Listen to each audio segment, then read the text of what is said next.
In almost 9 years as a canine handler, I have never been afraid of what my dog could find. I was afraid once of what he wouldn't go near. His name is Rex, 4 years old, German Shepherd, trained in tracking, narcotics detection, and one other thing no one puts in the manual: reading a room. Rex doesn't spook. I've taken him into warehouses at midnight, abandoned houses, deep woods with no light and no sound. He has always been steady. That night, he was not steady. We were called in after a foot pursuit. Suspect fled through backyards. Officers lost him near a residential property. Side gate open. Back door unlocked. Neighbors reported a struggle in the yard.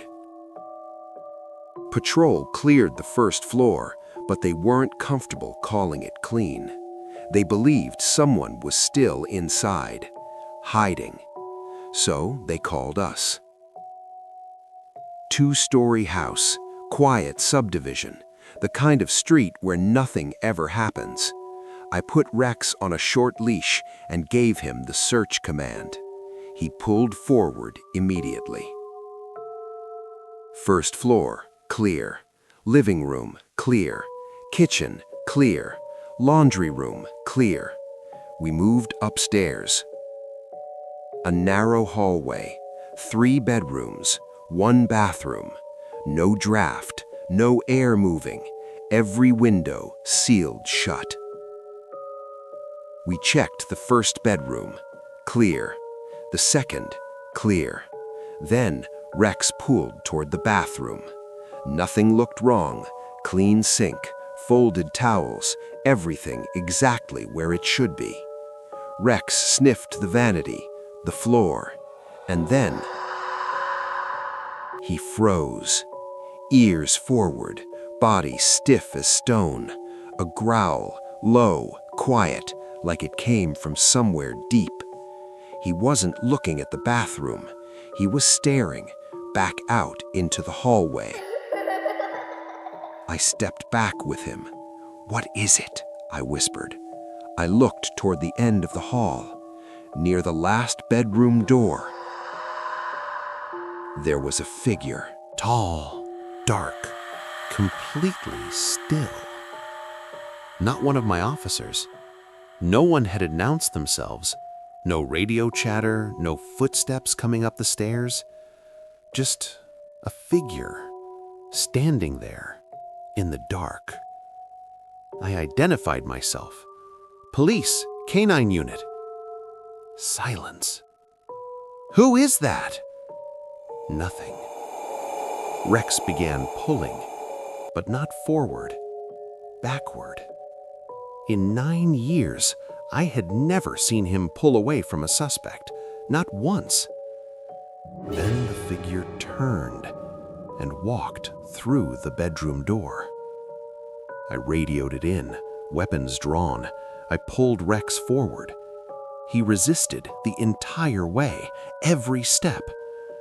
When we reached the doorway, he stopped, planted all 4 paws, refused to cross the threshold. I stepped inside alone. The room was empty. Just a bed, a dresser, a closed window. I checked the closet. Empty. No attic hatch, no crawl space, no way in or out. We searched for 20 minutes.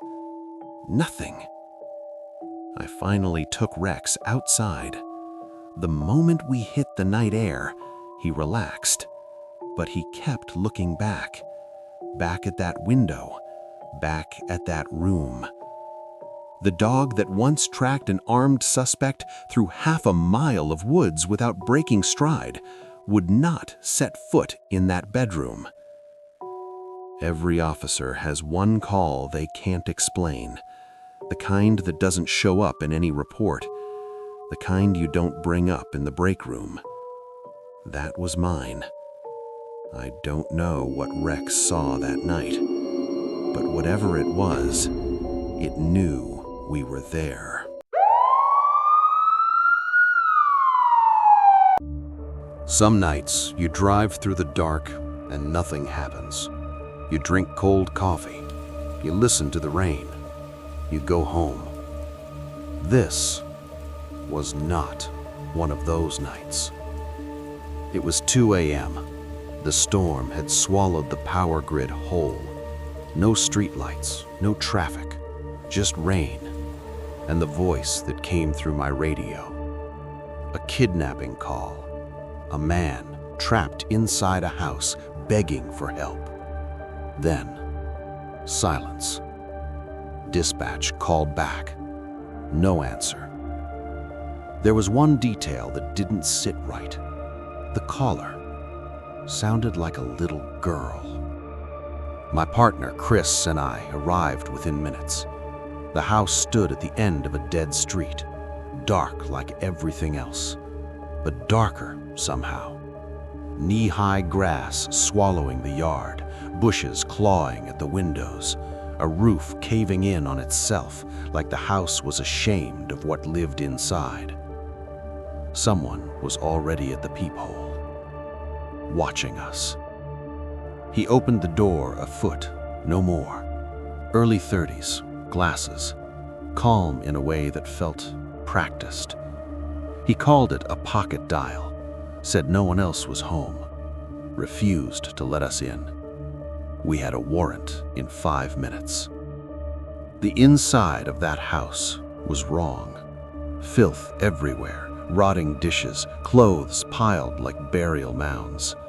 But then, halfway down the hall, I kicked something. A pink Barbie dollhouse. The exact one I'd bought my daughter for Christmas. He said his nieces visited. I kept walking. At the end of the hall, a room. Clean, organized, every toy in its place.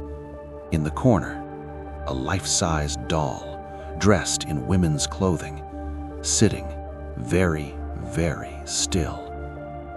Then I heard it. A rattle, coming from below. The basement. Another door. I ordered whoever was inside to come out. Silence. I opened the door. Inside was a man, mid-40s. He had been held in that room for 2 years. He'd found the suspect's phone, asked Siri quietly, carefully, to call 911. When I told him to come out, he didn't move. He was afraid I would shoot him. We arrested the homeowner that night. The victim survived. But there is one thing I cannot let go of. One thing that follows me home on every quiet night since. Why did he sound like a child on the phone?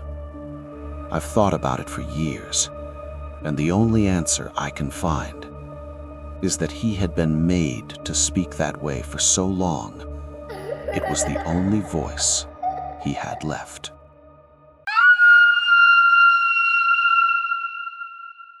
I've been a patrol officer for over 8 years. Most calls blend together. This one didn't.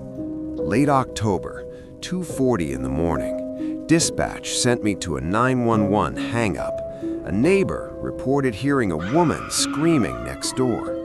By the time I arrived, the street was silent. Light rain, pavement shining under the streetlights. The house had no lights on. The front door was slightly open. Backup was 10 minutes out. I entered. Living room, neat.